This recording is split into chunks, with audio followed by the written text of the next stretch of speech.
Hello, everyone. Welcome to Wrestling Royalty. Welcome to Gimme a Hole, yeah.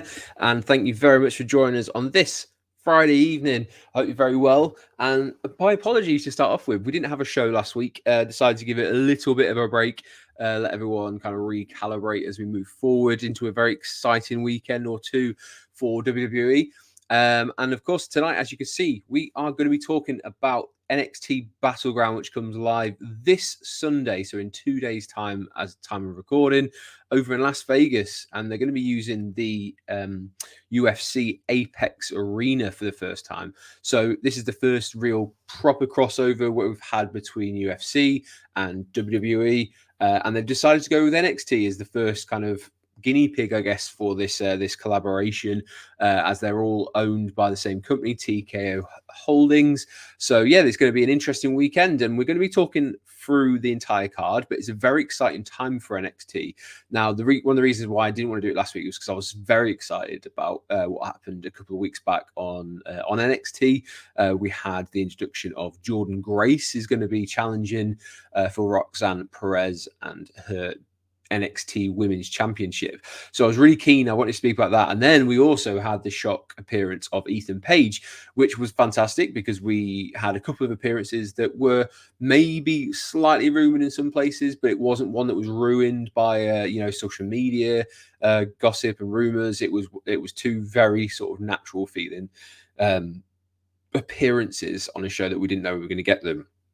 So we're going to go a little bit into detail about each of the matches. I know NXT is not always people's thing that they would like to watch week on week, but here at both Wrestling Royalty and Gimme a Hole, yeah, we have a lot of love for different promotions, different shows, and NXT is one of my favorites. And I know a couple of the lads on Gimme a Hole, yeah, as well are big fans of NXT as well. And quite frankly, at the moment, social media seems to be well behind it. I might refer to it as the black and gold brand because it's out of habit. It's something that I've had very close to my heart for a little while now, having been able to visit the Performance Center, or as it's been called over the times, Capital Wrestling Center, things like that.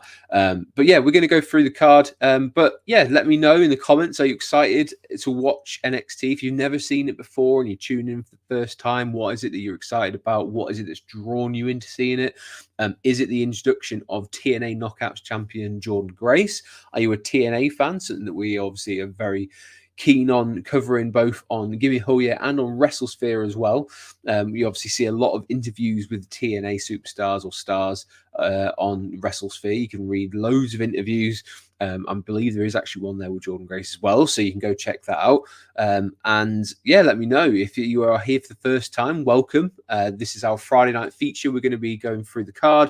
We're going to be speaking about a little bit about the buzz that's going on around NXT at the moment, because it's really cool to see that WWE's third brand, the developmental brand, whatever you want to kind of call it, is getting a lot of plaudits at the moment. I even saw Dave Meltzer seem to begrudgingly give it a little bit of respect, saying it's full of younger people and younger gimmicks that can be drawing people in. We've obviously seen people move from NXT now onto the main roster. People like Bron Breakker are getting a big break over on Raw. Dragunov he's going strong, and he's kind of going to be moving into a big promotion with Breaker as well in the future, so that's really interesting to see. And then we've got a few people like Blair Davenport who are starting to heat up a little bit in vignettes and backstage promos, so I think we might see her maybe on SmackDown tonight. So yeah, lots of people moving across from NXT. It's also kind of become this new area for people who maybe they are a little bit underwhelmed or disillusioned with the way that their careers going on the main roster, and they've taken a step across to Florida. Now, I don't want to call it a step down because I think there's a lot of good things, and it would be a bit disrespectful for NXT to be looked at as a step down, but certainly in the sense of it's a smaller crowd, it's much more intimate. It is smaller in the sense of what it is they're trying to achieve, but they are also achieving big things at the same time. So you've got the likes of Natalya, or you've got Baron Corbin, who's now gone back to SmackDown after doing a little bit of a tenure on NXT.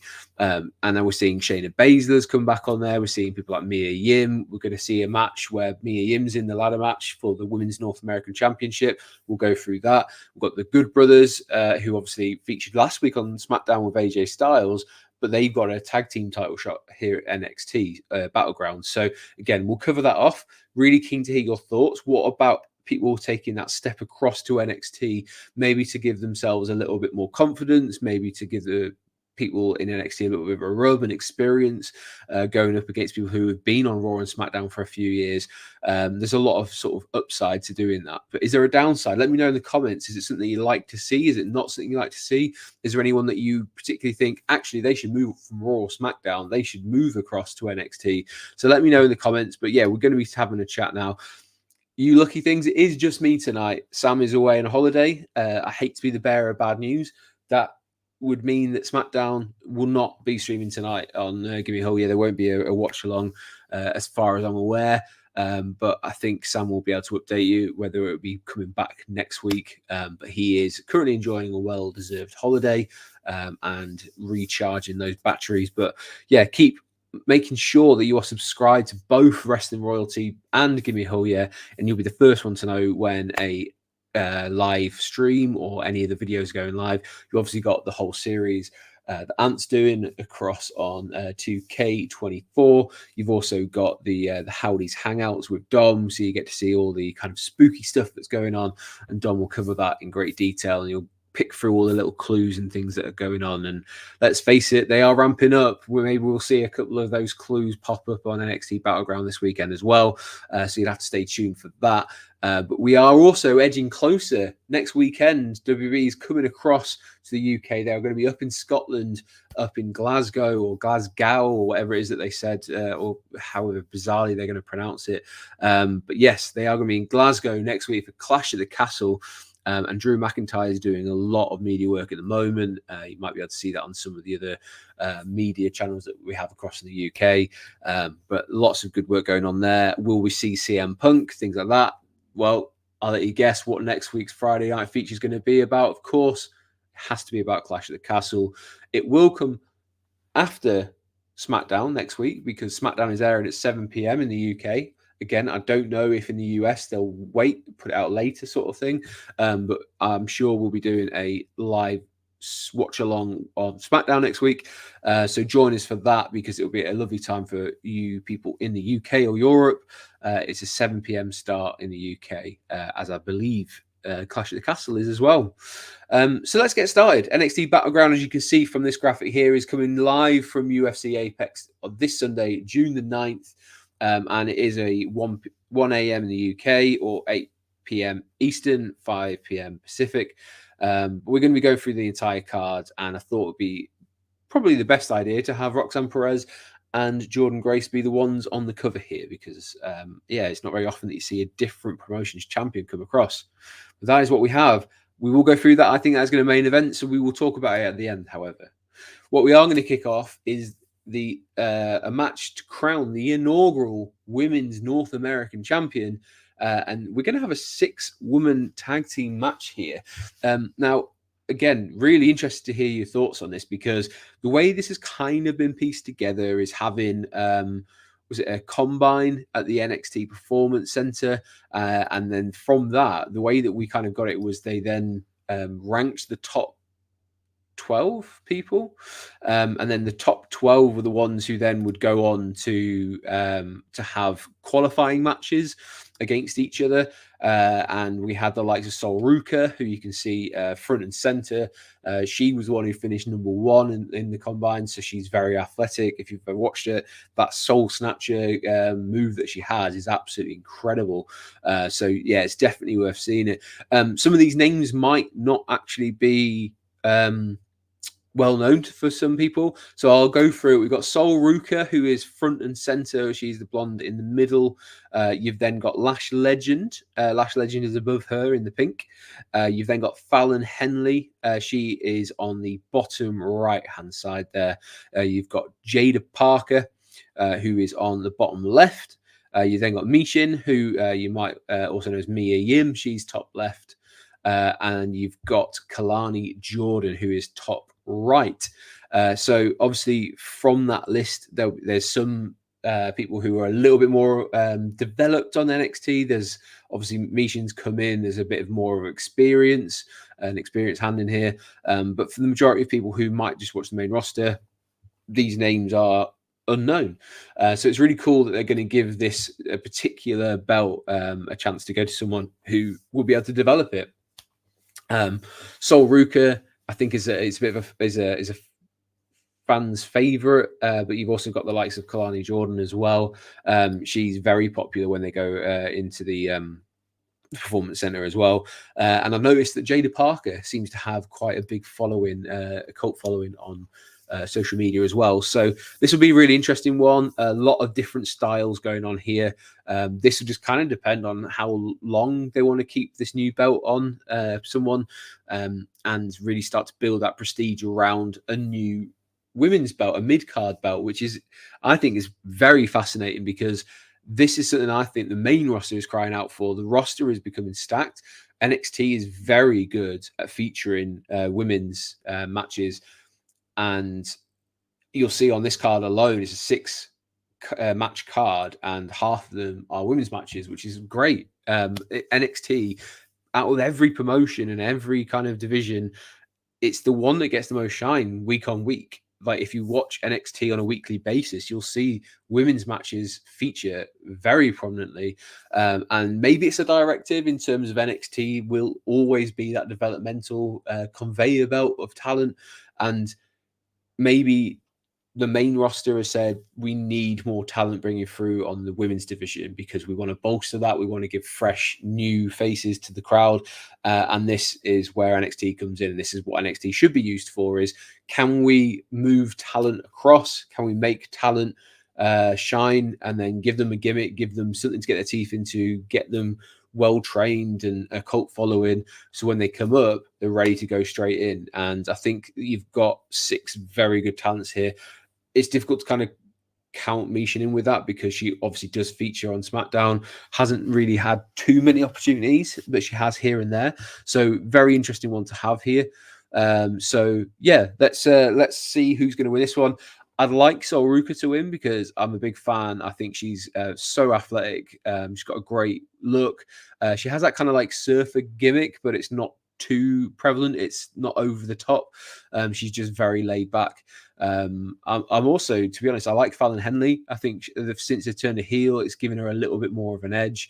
Maybe a title run is something that could maybe push her on a little bit further as well. But equally, Lash Legend, big fan favorite in the Performance Center. Week on week, she gets huge applause. So be interested to see how the UFC Apex audience respond as well. So let me know in the comments who you're going to go for. I think this one's going to go to either Sol Ruka or Fallon Henley, personally. Nothingness Void, yo, what's good with you? Nice to have you in, man. I hope you're having a lovely Friday. Let me know if you're going to be watching NXT Battleground, but I appreciate you watching and tuning in. You forgot Fallon Henley turned heel. Yeah, it was interesting. They were almost turning her into like a sort of like Natalia gimmick, I guess, where she's like everyone's friend, and then kind of just snapped and had enough. And now she's kind of like, I think they're just trying something new with her, because that's what NXT is for. Like, let's see if she can handle a heel gimmick for a little while, because she was kind of that really like goody, and they even had that long rivalry with Tiffany Stratton, where like Tiffany Stratton lost and she had to go be like a stable hand or something for like a week or a day or something. But yeah, Fallon Henley was a face in that, and obviously before that she was with Josh Briggs in that tag team, so all that stable. So yeah, let's see what she can do with the heel gimmick, but I think giving her a belt would give her something a little bit extra to get her teeth into. I also thought Booker T was on really good form. He has been for a little while, but particularly when he was presenting this new one, this new belt, and having this open forum for the women who are going to be involved on Sunday. He was very good in it, and yeah, commentary. He seems to be finding his lane, and like the NXT commentary team works so well for what they're doing. So I hope they continue with Booker T on there. And Vic, I guess at some point, Vic's probably going to have to make the step up into the main roster, but he seems so ingrained and part of the furniture for NXT. It would almost be a little bit strange for him to go up onto Raw or SmackDown, but we'll see. For now, he is so good at putting over the storylines and the people on any of the matches in NXT. He just seems to live and breathe it. So I think that really comes through. So Booker T, well done. I thought you were great on Tuesday. Nothing is void. It says I'm going for Lash, but I think Fallon is winning.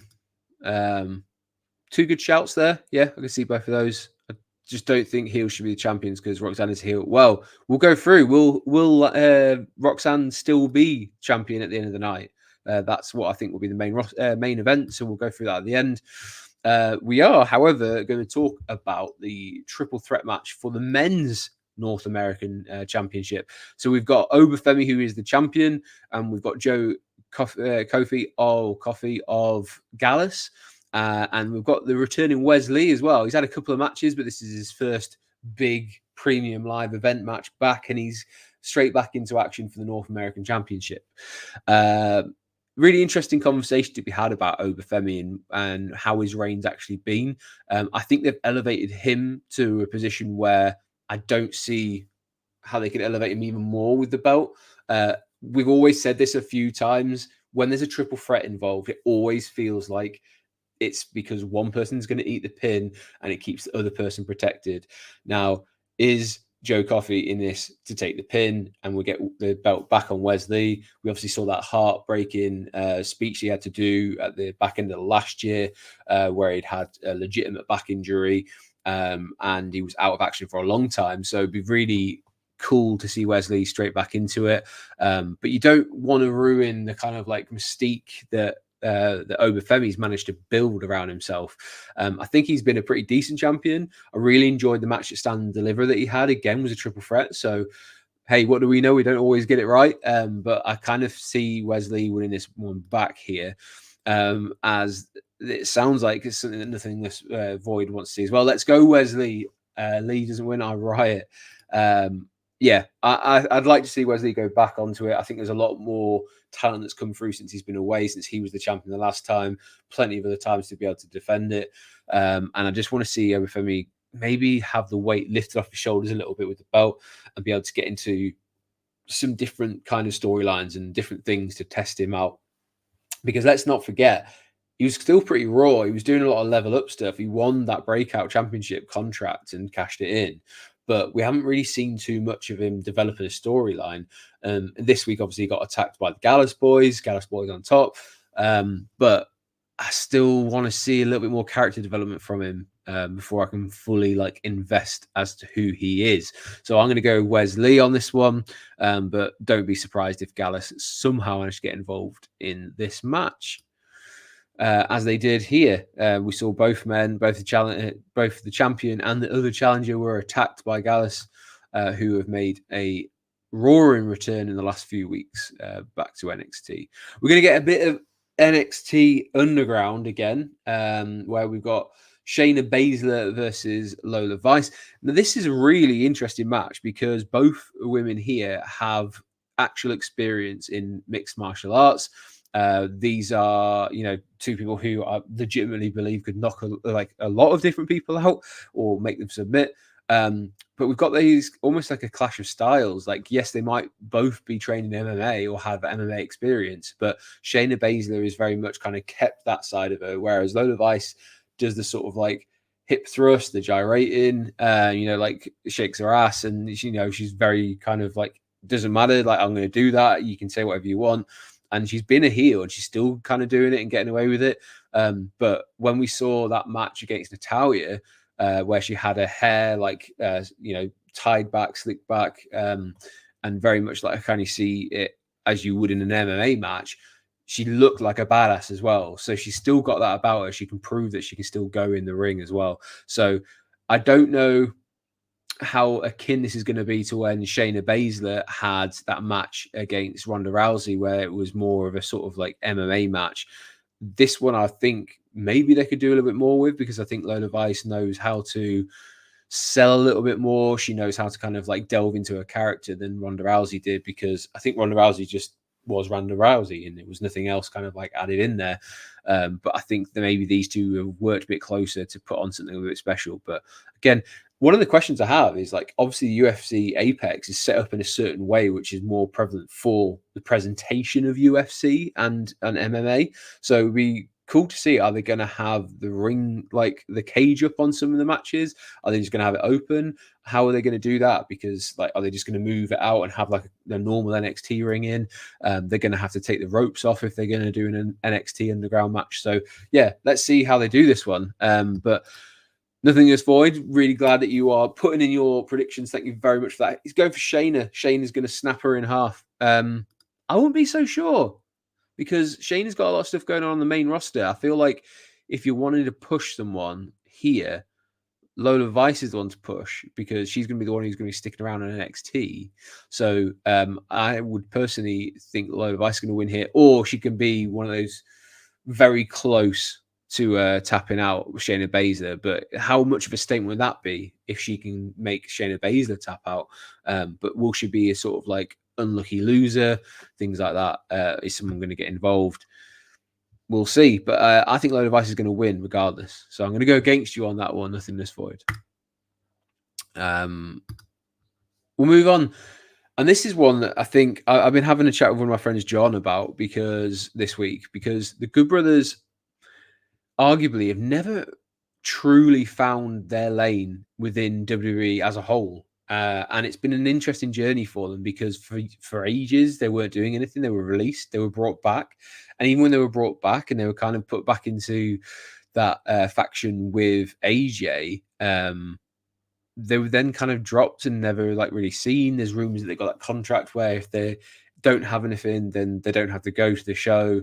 But they've been appearing for a few weeks now, maybe even like a couple of months on NXT, and almost playing that sort of like that. Yeah, we need to have like opportunities here in NXT, and Axiom and Nathan Fraser haven't been having any of it. They're saying you guys are main roster, we're not going to give you a shot. They've kind of put themselves in a position where they have earned that shot, and they'll keep kind of like running roughshod over the rest of the NXT roster until they've kind of given in.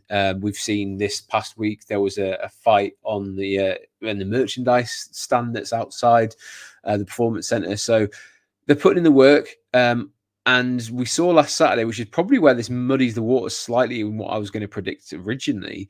I thought they were there just to kind of make Axiom and Nathan Fraser look great.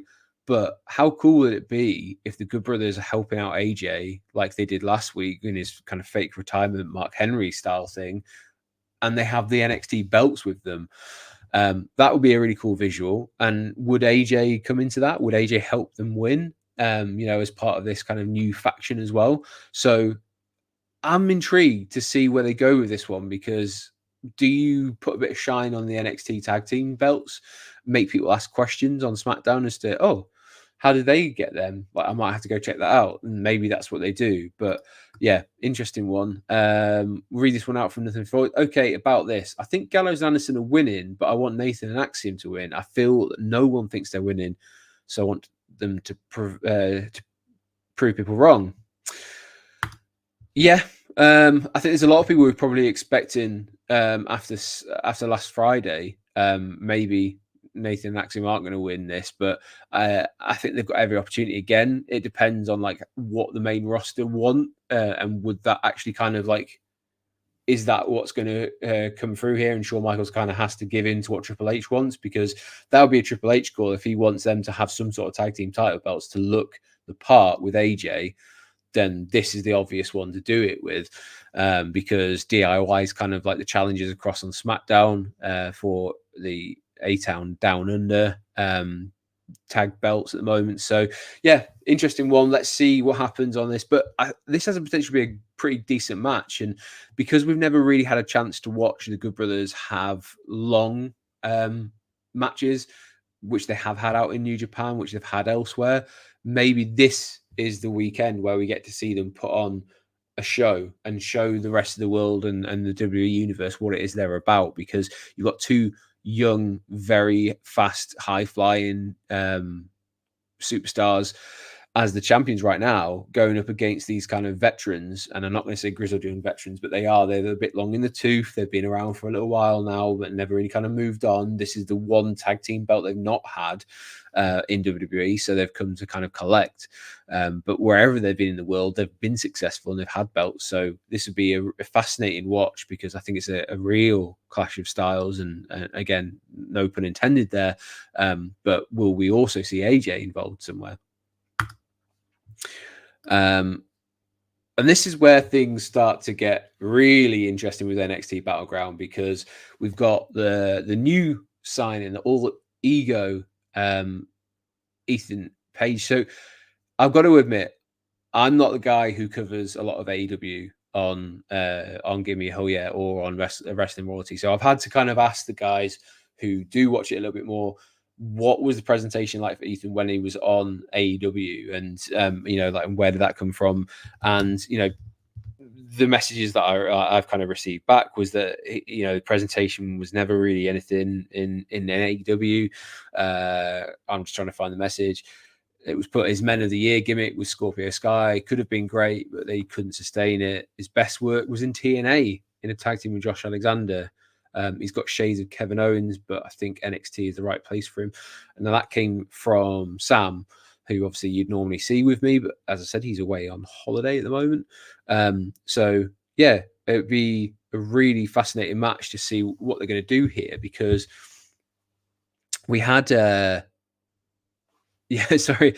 If you haven't seen NXT for a little while, he kind of jumped Trick and was unveiled as the one who had been doing the backstage attacks on Noam Dar, and so yeah, he's in NXT now. As I say, what the hell? That's Ethan Page. Hold up, I haven't seen NXT in a little while, but what the he's on WWE now. He signed his contract this week. Apparently had a lot of different things that he was trying to demand off of Ava before he signed the contract, and Trick Williams said just give him what he wants, and one of the things he wanted was an instant championship shot. So he's going to get his championship shot against Trick Williams, because Trick is pissed that he was kind of blamed for it, and he was jumped from behind as well a couple of weeks back, while explaining to Lash Legend that he was innocent and didn't have anything to do with Noam Dar getting attacked.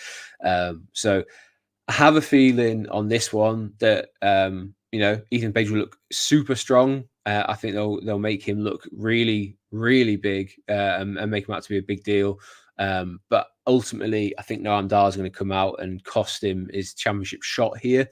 But this is also a weird one for Trick Williams, because there's some questions being asked about like what kind of champion is he going to be, because he obviously won the NXT title off of Ilya, and he had that match at Stand and Deliver against Carmelo Hayes. But there's still some questions being asked about him as a performer, and that his, how good a wrestler is he? How good in the ring is he? Because he's got that swagger, he's got that charisma, absolutely. But is he the one who can kind of carry matches? Because I think he's improving.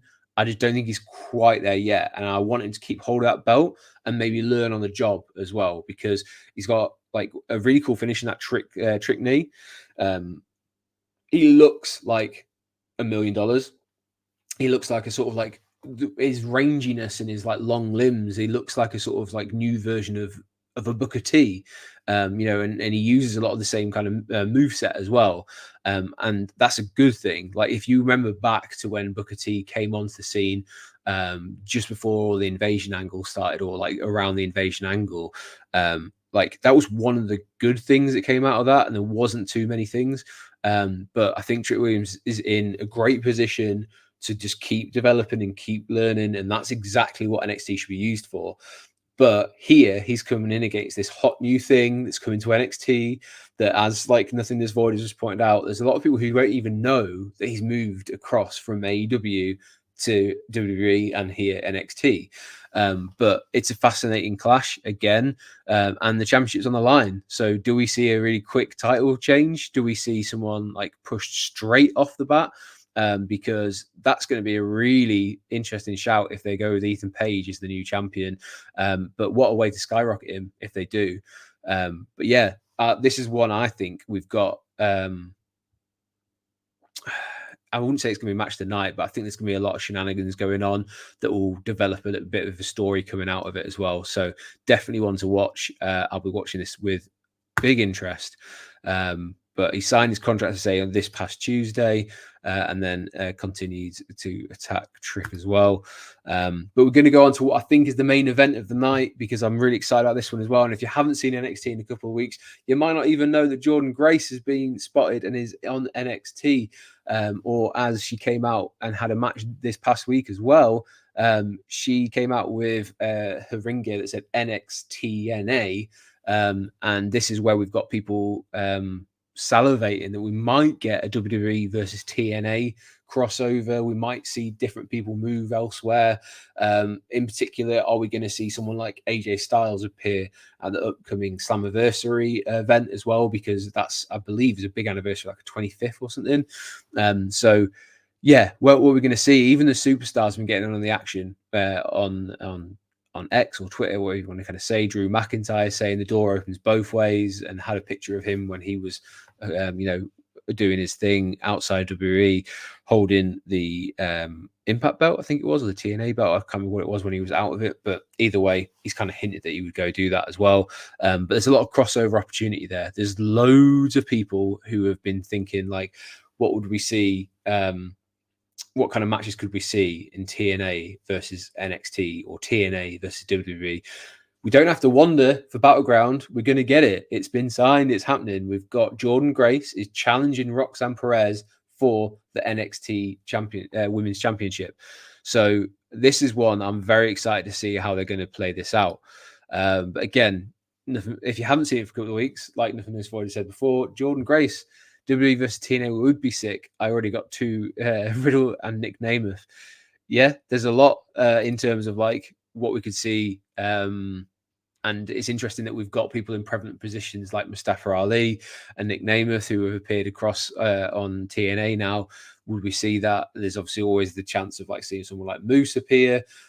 So lots of different people that you might want to see. The tag team division, the X division, plenty of ones that you want to see. Again, do we see the likes of Wesley go against some of his like old rascals tag team? So lots of crossover opportunity between them. Hello, Matthew. Nice to have you in. Hope you're having a great Friday. Thank you for tuning in and watching along. AEW versus WWE is probably the one that's least likely to happen. But hey, at what point would you have ever thought 5 years ago that we'd see TNA chanted inside an NXT or WWE arena, which is what's been happening in the last couple of weeks? But one thing has stood out when we saw, was it Stevie Turner that Jordynne Grace had a match against this week? Jordynne Grace just smiled the whole way through. Like, she looks like she's having an absolute ball being involved here. This is such a good exposure for her, not just her, because we saw her in the Royal Rumble as well. She's got that TNA Knockouts Championship. She looks great. She looks different. Like, her presentation is different, but she's great on the mic as well. She's interacting with people backstage. So we're kind of getting those, will we see this in the future? How long is this deal going to go on? There's loads of questions. There's lots of interest. But we get to see different things, possibilities like this. Now, some people have said they need to address the fact that anytime that WWE has invited someone from a different company in, they never win. So you kind of like feel like, what's the point in doing it? Now, some people have led that to believe that, do we see Jordynne Grace actually win the Women's NXT Championship? It would be quite a clever move on a couple of fronts. Like, one, I think WWE's interest in Jordynne Grace is legitimate. I think they would love to sign her if and when she becomes available again. I think she's not that long signed a contract with TNA though. But this would keep her sweet in the sense of like, look, you're not even on our roster, you're not even in our company, and we're happy to give you the championship because we trust you. And that would kind of go down well, in contract negotiations in the future.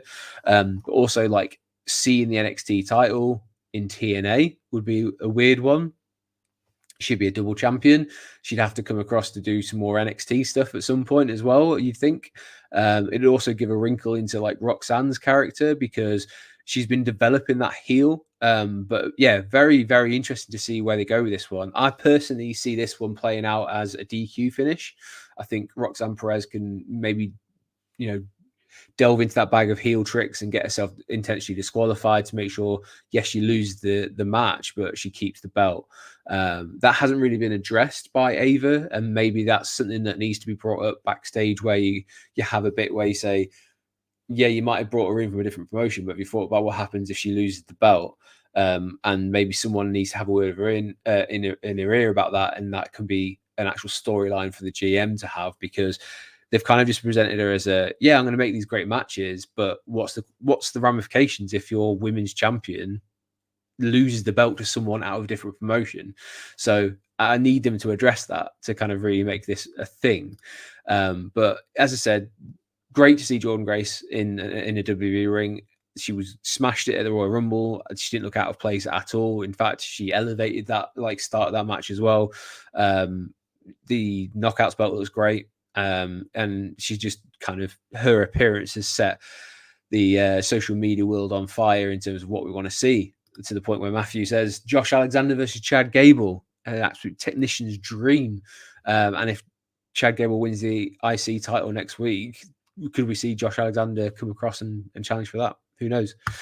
But this is what I think is going to close the show. I think we'll have this one on here. I think there'll be maybe some sort of interruption that helps Roxanne Perez, because I think she needs something just to boost herself up a little bit, or make her really stand out as the champion, because she's in her second reign. I think she's got it in her to do something special, but she just needs to keep, as probably with Trick Williams, just needs to keep developing. She's in the right place, but to have two champions at the moment and the face of the business of the company and NXT itself, they really need them to kind of step up to the plate and not be overshadowed by a new signee or someone from a different promotion. These are the people that represent NXT. So I'm sure Shawn Michaels will be saying to both Trick Williams and Roxanne Perez, you need to step up and show what NXT is about. But yeah, really exciting times to be able to kind of say we've got all these different things going on and cooking. I will read out, because Sam asked me to do it. He couldn't be here tonight, but he wanted to have a bit of a say on the kind of TNA side of things, getting involved with NXT. So I'm just going to read out what he says in the message he sent me. He said, for TNA, the exposure is great, but it goes deeper. It's WWE acknowledging them as a rival. This not only puts them over from the sense of being a threat, but it also appeals to the more rebellious and contrarian fans, those who want to stick it to the evil empire of WWE. Essentially makes TNA look like a plucky underdog, like a David versus Goliath. For WWE, they get the pat on the back for playing nicely with others, good publicity for being magnanimous. The creative possibilities are endless, and some of the greener stars in NXT get some amazing in-ring experience. Excuse me, be it from in-ring vets or a new way to approach creative. It's a priceless learning experience, and acknowledging TNA as their official rival really punks out AEW in a number of ways, something that benefits both of those companies. WWE ultimately win, but develop a respect for TNA, which changes the industry forever. Triple H showing that he can play nicely with others. The question is how it ultimately ends. My money is them Godzilla versus King Kong in it. They make their respective top heels the true villains, create a deadly alliance that needs to either be taken down by a joint NXT TNA Avengers or by their respective heroes on their individual shows. Or they use it as a door for future crossovers. When I approach it in my head as a fiction writer or from a business point of view, what they're doing is exceedingly clever. And I promised Sam I would read that out, because there's a lot of good points in there. Because are we going to see more of this? There's some of the sort of dirt sheets and the insiders are saying that we are going to see more. But interesting to say, we've got a couple of suggestions that we've read out already. If you're watching this in the future, feel free to drop a comment in. What would you love to see? TNA versus WWE, TNA versus NXT. You tell me, what would you like to see? And what are your dream matches if you were kind of putting those two promotions together? Because as Mark, one of our moderators, says, I would have done this partnership closer to War Games Survivor Series. We could have done WWE versus TNA War Games. We might still see that. We might still get a Survivor Series where we have TNA, doing their thing across on WWE main roster, but maybe this is a sort of dipping their toe in, and we'll see how it goes in terms of having a one-on-one match, because having Mickie James or having Jordynne Grace appear in the Royal Rumble is very different from having an actual match. So here we've got the match. in the future, does that mean we get multiple matches, or will we get a men's match next? So lots of questions. And I think all they want to do at the moment is gauge the interest, pique the interest, because if it spikes NXT's ratings and viewership like it seems to have done the last couple of weeks, then they've won out of it. If it spikes TNA's viewership and ratings, they've won out of it. Now, if it does neither of those, then maybe they leave it alone. They go, actually, it's not worth either our time to do it.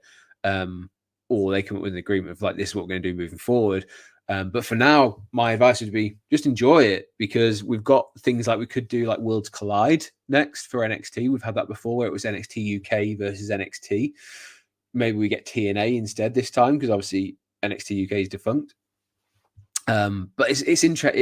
It's an awesome time, and I think NXT deserves a hell of a lot of credit, because it's developing characters, it's developing storylines, as we're seeing this paying off in the likes of Bron Breakker now being on the main roster and arguably having one of the hotter angles at the moment over on Raw.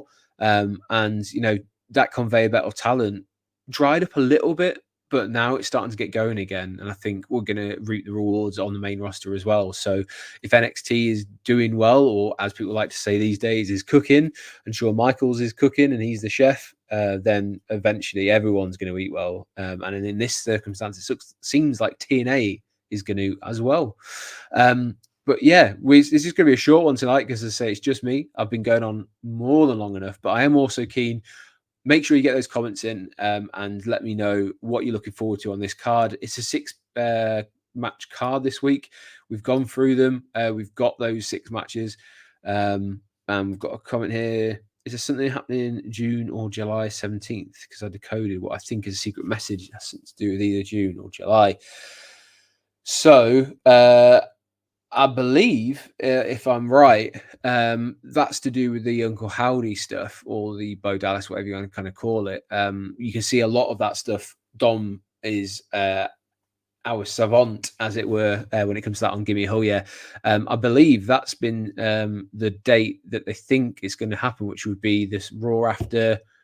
It's June 17th. It'd be the Raw after Clash at the Castle, which is next weekend. I believe we're expecting something to happen. So Dan is eagerly awaiting that Raw. I know that, and I think he's trying to persuade Dom to join him just in case something does. I personally think they should pull the trigger at Clash of the Castle, because one of the things for that whole faction is they want it to be received well, and they want that noise when he returns. Now, Scotland is gonna be rowdy next week. It's gonna be loud.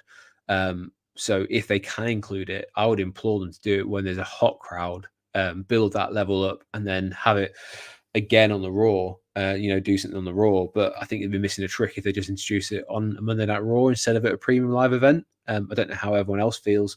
But yeah, June 17th is that date that's been mooted as the arrival of the Wyatt 6 or the Wyatt 5 or whatever it's going to kind of call it. So keep your eyes peeled for that one. Last Sean, at least Sean knows how to cook. Now, SummerSlam reference. Yeah, when he super kicked the kid, wasn't it, as well? Sean Aker, good to have you in, my friend. I hope you're enjoying it and having a great Friday. Ethan Page, in my opinion, will shock the world by winning on Sunday. This past Tuesday showed why he could be the face on NXT, especially if he wins, regardless of interference. Yeah, I just have a feeling Noam Dar's getting involved because of what's happened. But from what I understand, the way that they're presenting Ethan Page is very strong compared to how he's ever been before as a solo superstar. So he looks great. He looks like a star. He's been presented as one. He's been presented as a threat, similar to like when they brought in Adam Cole. And he attacked Drew McIntyre straight away. And maybe some people didn't know who he was. Some people did know who he was, because obviously he built that up. There's kind of similarities that could be drawn from there, going straight after the champion. But whether they would be ready to put the belt straight on him, be interesting. I just have a feeling that it's going to be, again, a DQ. But if there is a DQ, would they do that twice in one night with the women's one as well? So I think maybe one of those titles might be changing hands. I certainly think Obafemi is going to be losing the North American. But yeah, really interesting premium live event for WWE to be putting on. They've built a great card. They've built some great momentum going into it as well. So I hope you've all enjoyed that. I've certainly enjoyed talking about it. I am very excited for it on Sunday. I believe at the moment the plan is we'll be doing a hot takes potentially on the Monday, where we'll be talking very briefly and just kind of giving our thoughts straight as soon as we possibly can on NXT, because it is going to be 1 a.m. on a Sunday into a Monday. We do have full-time jobs, so we'll be watching it as soon as we possibly can, and we'll be commenting as soon as we possibly can as well. But make sure you hit that subscribe button and you'll know when that video goes live. I just want to say thank you for everyone who's been joining us. It's been great to have a chat with you all. Join us again next week. Next Friday, we will be talking about Clash at the Castle 2. I don't know if they're calling it 2 or if it's just Clash at the Castle. It will be going on, I believe, sort of 9:15, because we've got SmackDown will be live at 7 p.m. next Friday because we're in the UK. And then we'll do the Friday night feature. And then on the Saturday, we'll also have Clash at the Castle. So I hope you all get excited for not just NXT versus TNA as it would be this weekend, but also Clash at the Castle is coming very soon. So we should be getting some go home soon shows as well. Sean translated into ratings for both shows, and with Ethan, he could show other AEW talent who feel lost in the shuffle or misused to maybe make the jump because of Ethan's booking. That is a very good point, actually. And I hadn't thought of that. If they want to kind of show the grass is greener on the other side, and look what we did for Ethan Page and what we could do for you, then maybe we might be seeing an NXT championship change hands. I'm going to leave it there on that cliffhanger, but I will catch you next week. As always, I've been Andy. This has been Wrestling Royalty, and give me a hell yeah.